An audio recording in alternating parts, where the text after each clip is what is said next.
Paraguayas en esta Navidad.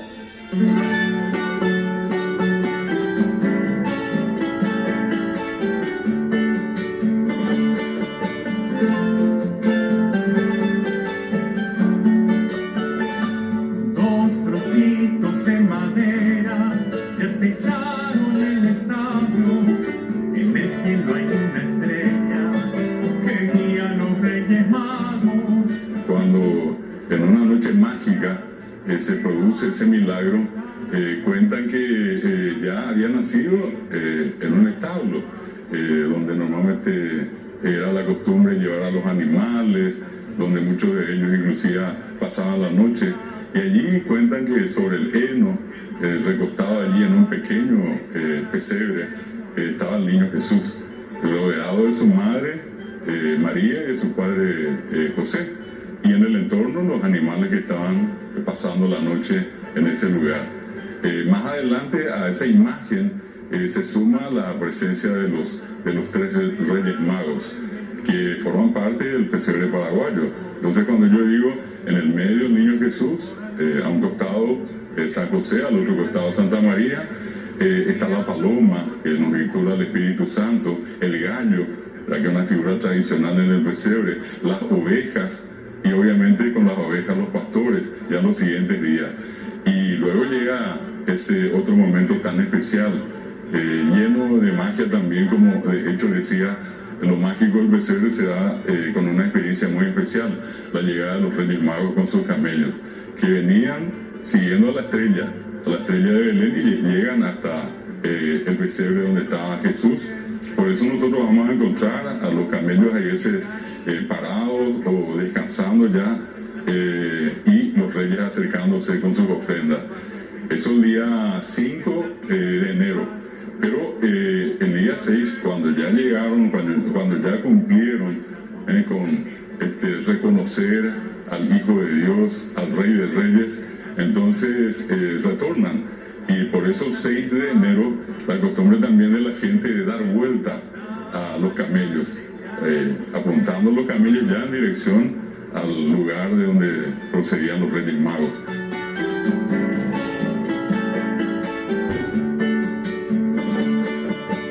San Francisco de Asís es el que idea, el que pone en práctica el primer pesebre, y a partir de ello entonces se expande a todo el mundo, siempre insisto, a través de la tradición cristiana, y donde llegaban los españoles o conquistadores europeos y que eran de origen cristiano, sobre todo católico, ellos expandían todas esas tradiciones, así como ocurrió con la recordación de la Semana Santa, la festividad de San Juan. En nuestro caso es el caso también de las tradiciones, costumbres, de los ritos y rituales que seguimos para la Navidad. Estamos hablando de una tradición que probablemente por lo bajo llega a casi 400 años de vigencia en esta zona de América.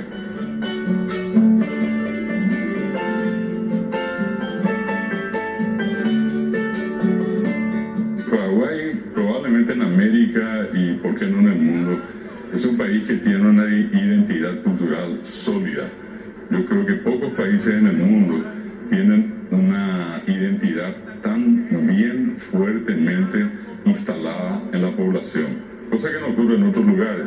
Y acá todo lo que el medio proveía era lo que en este caso se utilizaba para todos los efectos, y entre ellos el tener que crear estas imágenes, repito, no tradicionales por parte de los indígenas en un primer momento, porque no tenemos que perder de vista que en el tema de las misiones o traducciones, ellos fueron los que desarrollaron todo el arte.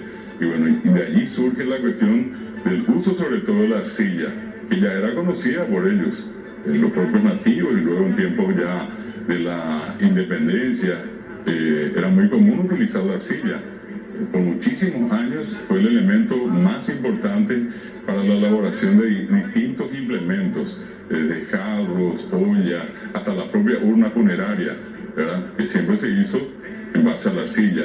Y bueno, y eso fue lo que permitió hasta hoy mantener esa tradición de hacer las famosas imágenes de barro.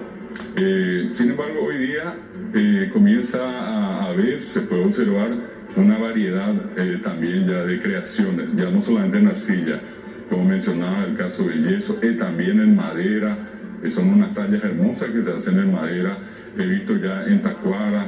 Yo conozco familias que tienen esos juegos de imágenes que en algunos casos tienen 50, 60, hasta 100 años. Sin embargo, hoy día todo es reciclable, ¿verdad? Terminamos ahora y lo más probable, bueno, poner allí y si sirve todavía el año que viene vamos a usar. Se rompió y compramos uno nuevo. En muchos casos hay familias pero que ponen el alma y la vida en cuidar para que nunca se dañen esas imágenes que, repito, tienen ya como herencia de sus padres, de sus abuelos. Es una circunstancia nueva la que nos toca vivir con los pesebres, sin embargo, se mantienen los elementos, las figuras, el famoso KAOBI, que todavía la gente sigue usando para montar el pesebre, y eso va acompañado a veces con unas ramas de caña de azúcar, el famoso tacuaneé, el pindó, ¿verdad? Que la gente utiliza para darle esa, digamos, ese sello particular al pesebre paraguayo. Está el pesebre, mirando un poco el Perú, y en sus orillas cantando su tristeza un cururú. De regalos sandía y chipá, naranjitas y pacoba, pegüero que lo mirañan de ya. También están aquellos casos de los famosos promeseros con los pesebres, que hacen estos pesebres gigantes. Muchos de ellos muy conocidos en la ciudad de Luque, otros en Itagua, por citar solamente dos de los que llevan años y años haciendo unos pesebres que son enormes. Me estoy refiriendo a casi el tamaño de una vivienda, una casa, una sala completa, ¿verdad? Y obviamente el primer momento tan importante se da probablemente la noche en que el día que se instaló el pesebre, ¿verdad? Cuando se encienden las velas y ya la gente que sabe comienza a acercarse y se ponen las sillas y van llegando los vecinos. Hasta hoy es una tradición muy fuertemente instalada llegar a visitar y ver el pesebre. Y en ese hecho de visitar el pesebre, los dueños de casa que ya ofrecen algún tipo de bebida, no falta la sopa paraguaya o el cipaguazú o algún tipo de caramelos. Y esa imagen de recorrer los pesebres en ese día tan especial, en los días previos o en el día de la Navidad, siempre termina con una frase que todos conocemos: qué lindo tu pesebre, ¿verdad? Y de allí pasar a la otra y otra, y eso también marca una tradición muy solidaria, en el sentido de que todos compartimos el pesebre. Los rosamos de regalos sandía y chipá, naranjitas y pacoba, pegüero que lo mirañan de yara y peguara. El tema del día en que se instala el pesebre, tradicionalmente acá lo más común es posterior a la época, al día de la Virgen de Cacupé. Y allí algunos llegan inclusive 4 días antes. Yo creo que son pocos, no son tantos los casos donde la gente instala la imagen, instala el pesebre en el día, ¿verdad? Es más común por muchos motivos, como que decía yo, eso ya genera un espíritu tan especial que la gente está buscando que llegue la Navidad, y una Navidad sin pesebre tampoco es Navidad. Sandía y chipá, naranjitas y pacoba, pegüero que lo mirañan de yara y peguara.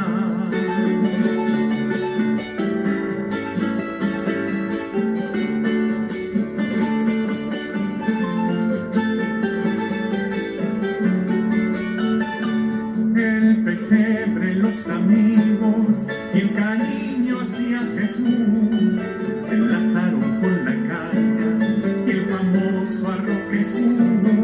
En la tierra el pasto verde y en la mente una ilusión. Paisagua y la gente obligarse corazón. De regalos sandía y chipá, naranjitas y pacoba, pegüero que lo mirañan de yara y peguara. De seguro que vos hiciste alguna de estas tradiciones, me imagino, Jorge, pero hay otra que yo te quiero preguntar Porque esta sí la hice yo, ¿verdad? Pero no sé si en tu caso, ¿verdad? El de colocar el pesebre por 7 años, dicen algunos. Vos sabés que sí. ¿Hiciste? Incluso más años, te diré. Es verdad, sí, a mí también me dijeron 10 incluso, no sé si era el mismo. No, en mi caso, yo te Sí. cuento que conozco, digamos, esta versión de que sí o sí tenés que poner 7 años seguidos. Sí. O sea, la persona en una familia que se encarga de poner el pesebre lo tiene que hacer por 7 años seguidos. Sí. Yo pasé lo más de largo Ah, porque pasaste. por cuestiones ahí que la familia a veces decía, no, que nomás, el total ya lo hizo por 7 años, puedo hacer un poquitito más. Pero te dieron el porqué, el motivo que tenías que hacer eso. No, vos sabés que nunca explicaron claramente, Ujú. pero escuché por ahí que si no lo hacías era como una especie de mala suerte o algo del estilo. Claro, en mi caso, por ejemplo, decían de que te vas a quedar soltera, si es que no mira. hacía así. Y bueno, yo lo hice por 7 7 años y más también, porque me encanta pues decorar un poquito el tema del pesebre, ¿verdad?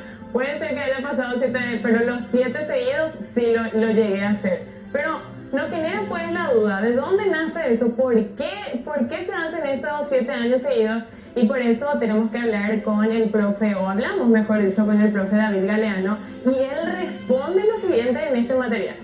Eso de poner el pesebre una vez, de acuerdo con la tradición, requiere que se lo haga por 7 años consecutivos. Claro, siempre hay una especie de imagen de temor detrás, porque si no se cumplen los 7 años, como que va a haber una especie de sanción. ¿Verdad? No quiero decir de castigo ni nada, porque tampoco es tiempo de castigo, ¿verdad? Pero como una especie de sanción, por lo menos moral, una sensación de intranquilidad, de incomodidad de parte de la gente. Bueno, esta es la respuesta entonces de dónde surge Sí. y por qué poner el pesebre durante 7 años seguidos. Pero hay otra cosa que también se practica mucho, yo no sé si hasta ahora realmente, Marilia, pero las abuelas, por sobre todo, mencionaban que tenés que llevar al niño de tu casa Sí. si es que vas a pasar Navidad en otro lado, por ejemplo. ¿Cómo llegaste a hacer eso? Me sumo al team de las abuelas, entonces, porque sí lo he hecho. llevaste tu niño? Sí, pero yo no sabía qué se hacía luego, ¿verdad? Pero me acuerdo muy bien que cuando era muy chica dije yo, pobre, no se puede quedar acá solito. Y le llevé a la casa de una tía, porque normalmente festejamos en casa, lo pasamos en casa, pero en esta ocasión fue en la casa de una tía y dije, no, me daba mucha ternura dejarle al niño ahí y le llevé conmigo. Pero fue hace poco cuando eras niña. Dejémosle ahí. ¿Vos sabés que a mí también me comentó una persona que de hecho su tía lo hacía muy a menudo porque era como que armaban el pesebre en la casa, pero siempre iban a pasar a la casa de la abuela. Sí. Entonces la tía encima tenía 2 pesebres. Híjole. Tenía los 2 pesebres y llevaba 2 niños. Y tenía que poner otra vez en el pesebre de la abuela. Claro. Y en alguna oportunidad yo le consulté, pero ¿por qué? Y justamente me dijo, no, para que no se quede solo. Sí. Pero ¿y cuál sería el motivo de que se quede solo en Es verdad. el pesebre en la casa? El famoso a cuidar la casa. Queremos saber. Queremos saber. También le consultamos esto al profe Galeano y esta es la respuesta. Siempre un niño, una criatura, un recién nacido, tiene que tener a alguien que lo proteja, que lo cuide. De allí viene, me decía a mí una abuela, la cuestión de por qué tenerle siempre a él cerca de algún ser querido, de algún familiar nuestro, porque esa imagen es nuestra, es de la gente de la casa, ¿verdad? Hasta casi podríamos decir, es intransferible. Si yo le planteo a una señora que me venda o que me regale, difícilmente voy a conseguir que ocurra eso. ¿Por qué? Porque está tan arraigado y es como una pertenencia a la familia. De allí viene la costumbre de hasta llevar la imagen del niño en ese tiempo de Navidad a algún lugar donde uno va a ir y no dejarlo solo. ¿Por qué la flor de coco es el aroma de la Navidad? Fíjense. Navidad de flor de coco, Navidad del Paraguay. Para mí, si yo tengo que describir cuál es el olor de la Navidad del Paraguay, en una especie de aroma, con una especie de perfume que tiene la Navidad en Paraguay, sin ninguna duda es la flor de coco, y eso es lo que la gente extraña. El aroma de la flor de coco es una cuestión que se arraigó tanto y que yo diría forma parte de la identidad cultural del Paraguay. La flor de coco tiene una presencia muy especial en el tiempo de la Navidad, es decir, ya en todo el tiempo del verano. Es digamos, el emblema de lo que hace a todo ese mundo botánico paraguayo, el color, el olor, ni qué decir, y el olor de la flor de coco, el olor de la Navidad paraguaya. Prácticamente es imposible imaginar una Navidad paraguaya sin la flor de coco. Navidad de flor de coco, Navidad del Paraguay. Tratar de encontrarles una fecha definida, no, pero se habla de que ya en tiempos de la colonia, sobre todo en los últimos años de la colonia, se instala la presencia del coco, de la flor de coco en este caso, dentro de lo que hace al pesebre paraguayo. Toda la tradición de la Navidad se instala acá con las misiones religiosas.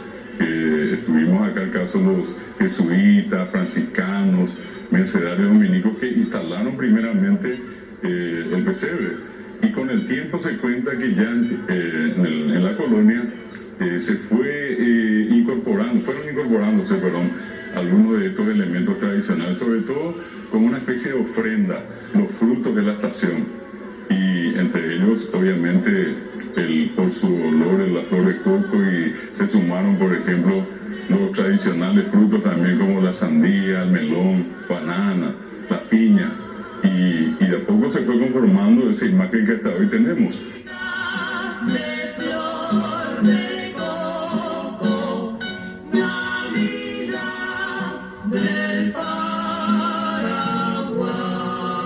Tenemos que partir de la base del momento en que las familias, en distintas circunstancias, instalaban antes y ahora también, instalan ahora sus respectivos pesebres. Algunos ya lo hacen al principio de diciembre, en que ya hay cocotero con flores en muchos lugares del país. Otros lo hacen después de la festividad de la Virgen de Cacupé. Otros toman la referencia del 20, otros que ponen el día 24, ¿verdad?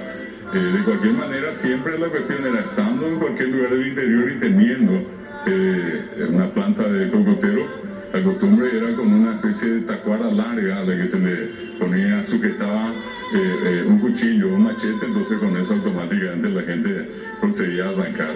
Ya todo un ritual de por medio, ¿verdad? Hasta para arrancar la flor de coco y traer eso, romper la parte de esa cobertura, y al exponerse la flor de coco, ya ese aroma invade y transmite esa magia de la Navidad. Por eso, en el interior, sobre todo hasta hoy, esa tradición se mantiene. La gente va y busca porque tantos cocoteros hay que probablemente, si no está en el propio terreno de algunos de nuestros conciudadanos, vamos a encontrarlo allí cerquita, no muy lejos, y la gente sabe, entonces ya van y traen, y en ese caso inclusive sin costo.